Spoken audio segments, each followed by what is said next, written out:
వందే మాతరం జై జై మాతా गोहत्या बंद करो बंद करो बंद करो गोहत्या बंद करो बंद करो बंद करो गोहत्या बंद करो बंद करो बंद करो गोहत्या बंद करो जय श्री राम जय श्री राम जय श्री राम जय श्री राम वंदे मातरम वंदे मातरम वंदे मातरम भारत माता की जय भारत माता की जय गोहत्या बंद करो गोहत्या बंद करो गोहत्या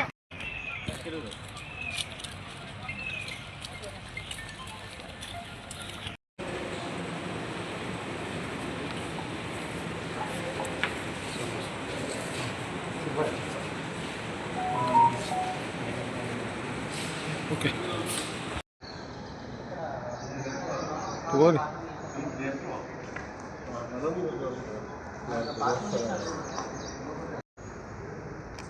జై శ్రీరామ్. ఈరోజు విశ్వ హిందూ పరిషత్ జిల్లా శాఖ ఆధ్వర్యంలో బక్రీద్ సందర్భంగా గోవులను హత్య చేయడం చట్టరీత్యా నేరమని, గోవులను బక్రీద్ సందర్భంగా కొంతమంది వ్యక్తులు ఏంటంటే వారి ఆలోచన బక్రీద్ రాగానే మనం గోవులను తీసుకురావాలి, హిందువులకు సంబంధించిన మనోభావాలను దెబ్బతీసే విధంగా మనం ప్రవర్తించాలని క్రూరమైన ఆలోచనతో ఉన్నారు. వాళ్ళకు మేము ఒకటే విశ్వ హిందూ పరిషత్ నుంచి హెచ్చరిక జారీ చేస్తున్నాం. వారు అలాంటి ఆలోచనని ఇక్కడ నుంచి అయినా మీరు మీ మెదడుల నుంచి తీసేస్తే బాగుంటుంది. ఎందుకంటే హిందువులు అత్యధికంగా దేవతలకు పూజించేది గోమాత. ఆ గోమాతకు ఇలాంటి ఆపద కలిగితే జైత్యాల విశ్వ హిందూ పరిషత్ జిల్లా శాఖ వారు వారిపైన చట్టరీత్యా చర్యలు మరియు స్థానిక పోలీస్ స్టేషన్లో కేసులు బుక్ చేయడం జరుగుతుంది.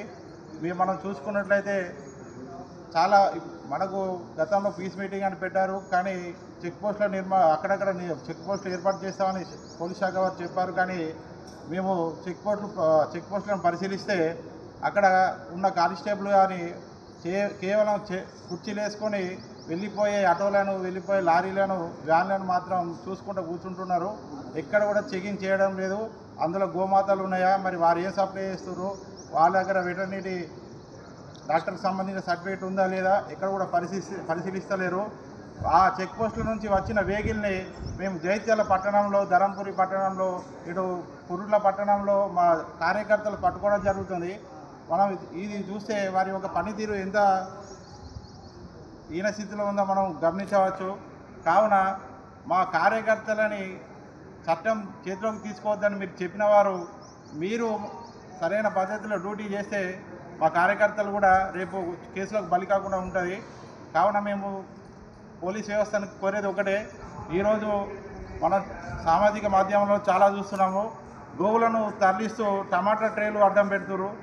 వాళ్ళు ఒక కారులో 3 ఆవులను తరలిస్తున్న వీడియో చాలా బాధాకరమైన దృశ్యం. అది సోషల్ మీడియా రావడం జరిగింది. ఈ విధంగా వారు పోలీస్ వ్యవస్థని వాళ్ళు కంటి కలిపి కొత్త పద్ధతిలో ఆవులను చంపాలనే ఉద్దేశం తప్ప వాళ్ళకు బక్రీద్ అనేది ఎక్కడ కూడా వారికి పురాణాలు కానీ ఎక్కడ కూడా బక్రీద్ వస్తే ఆవును చంపాలి ఎక్కడ కూడా ఎవరు చెప్పలేరు. కానీ వాళ్ళు కేవలం హిందూ మత భావాలను దెబ్బతీయాలనే ఉద్దేశంతో మాత్రం ఈ విధంగా చేస్తారు. ఇక్కడ స్థానిక జైత్యాల పట్టణంలో కూడా కొన్ని స్థలాలకు హిందువులైన విశ్వ హిందూ పరిషత్ కార్యకర్తలైన సామాన్య ఒక వ్యక్తి ఓడని కూడా పోలీసులు అడ్డం చెప్పడం చాలా బాధాకరమైన విషయం. కట్టి చేసే కేంద్రాలు ఎక్కడెక్కడ ఉన్నాయో ఇప్పటికీ లెక్క సరిగా లేదు. మేము అడిగితే కమిషనర్ గారు, మున్సిపల్ కమిషనర్ గారు 3 కేంద్రాలు అని చెప్తారు. వారు పీస్ మీటింగ్లో ఏమో వారి యొక్క పెద్దలేమో 15 కటింగ్ కేంద్రాలు ఉన్నాయి, వారు అనౌన్స్మెంట్ ఇస్తారు.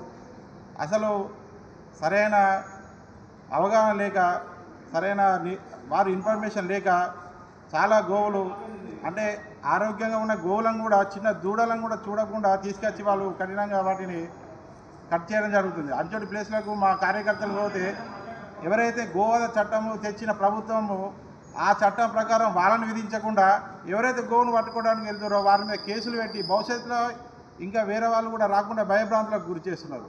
ఇది పోలీసుల వైఖరి సరైన పద్ధతి కాదు. ఎవరైతే గోవుని భక్షించి హత్య చేసిరో వారికి విధించే శిక్ష భవిష్యత్తులో ఇంకొకరు కూడా గోవుని చంపాలంటే అంత భయంకరంగా ఉండాలి. మేము విశ్వ హిందూ పరిషత్ను డిమాండ్ చేస్తున్నాం. జై హింద్. తెలంగాణలో గోహత్య నిషేధ చట్టాన్ని ఖచ్చితంగా అమలు చేయాలని చెప్పి ఈరోజు విశ్వ హిందూ పరిషత్ నుండి కలెక్టర్ గారికి వినతిపత్రం ఇవ్వడం జరిగింది. బక్రీద్ సందర్భంగా గత అనేక సంవత్సరాలు మనం చూస్తాము, అనేక గోవులు బలవుతూ ఉన్నాయి. మరి గోహత్య చట్టం అనేది అనేక సంవత్సరాలు మనకు ఉన్నా కూడా దాని ఇంప్లిమెంటేషన్ లేక అనేకటువంటి దారుణాలు జరుగుతున్నాయి, మన కళ్ళ ముందు జరుగుతున్నాయి. హిందువుల యొక్క ఒక దైవంతో సమానంగా మనము గోమాతను పూజ చేస్తాం.